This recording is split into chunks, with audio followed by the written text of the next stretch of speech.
Hello. Today we consider an application of Rolle's theorem.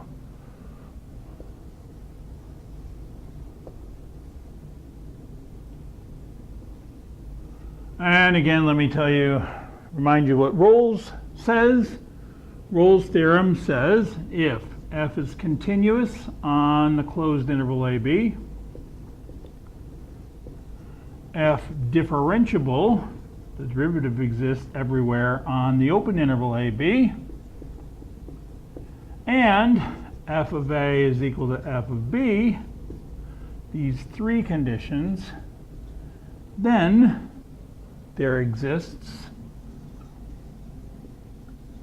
some C in the open interval AB where f prime at C is equal to 0. Basically, you can think of this as three basic possibilities. Either my function is horizontal on the interval from A to B, in which case the derivative is 0 everywhere. We can think of the situation where my function goes up but then comes back down, like the song. And in that case, there's some value C where the derivative is 0. Or similarly, the function goes down first and then goes back up and ends up exactly at the same spot. There has to be some place where the derivative is 0. Because the f is differentiable everywhere, we don't get a corner point. It has to be rounded. Okay, this is what Rolle's says. Now, we can use Rolle's and IVT. I'll remind you of what IVT was. IVT said that if f was continuous and n was between f of A and f of B, you can look back at the video on this, that there exists some value C between A and B where f of C is equal to n. So we're going to use IVT and Rolle's to show the equation cosine squared of x plus 2x equals 3 has exactly one solution. This is problem 3, I believe, in the worked out problem section. Now, previously we used IVT to show that the equation had at least one solution. And so that's actually how we're going to start. F of x is equal to cosine squared of x plus 2x minus 3. Remember, from the IVT section, we just move everything over, let that be our function.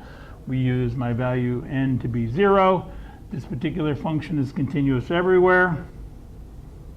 I am redoing what we did before at this point. I needed continuity. And now I need to find an A and a B. F of 0, in this case, cosine of 0 is 1. 1 minus 3 is negative 2. I need something that's going to give me a positive value now. How about pi over 2?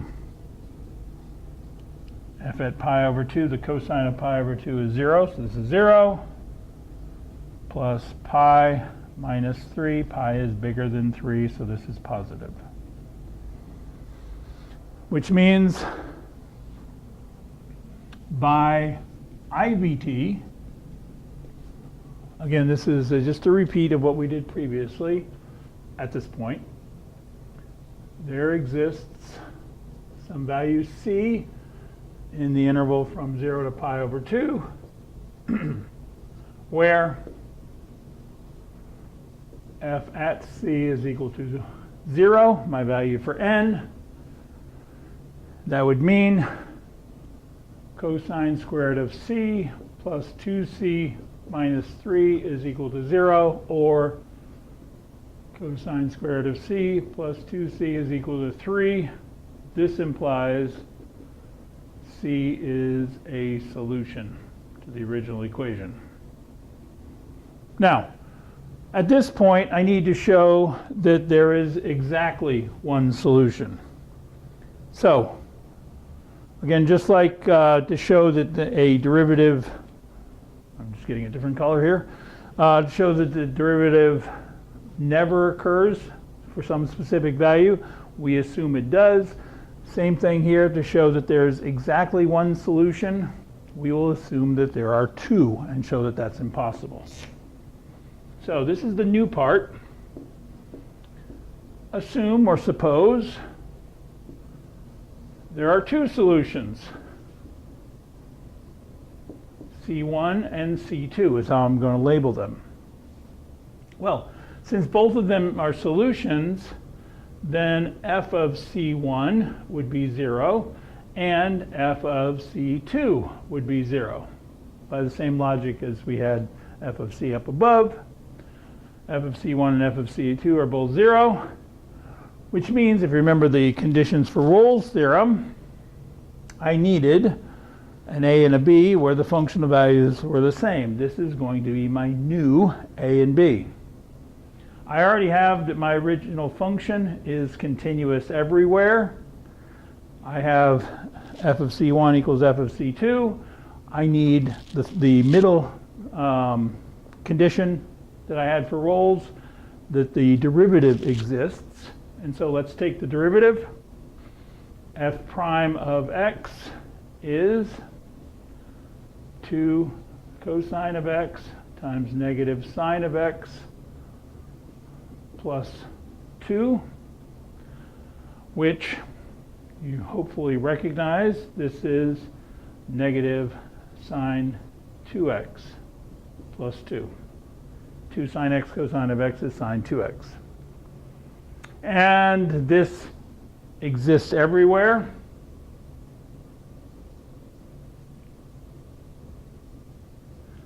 Therefore, I have all three conditions that I need for Rolle's. So by Rolle's theorem, there exists, and I'm getting tired of using C's everywhere, so I'm going to say there exists some D in the interval from C1 to C2 where f prime at D is equal to 0. Well, that would mean, literally, I will put in D for my x, negative sine of 2D plus 2 would equal 0, which means sine of 2D is equal to 2. Bells should be going off right now. Hopefully you recognize this is impossible. The sine function always gives a value that's between -1 and +1. It's impossible for the sine of anything to be 2. Therefore, since that's impossible, there is exactly one solution. Again, the logic, when I showed that there was a solution, at least one, I assumed that there were two solutions.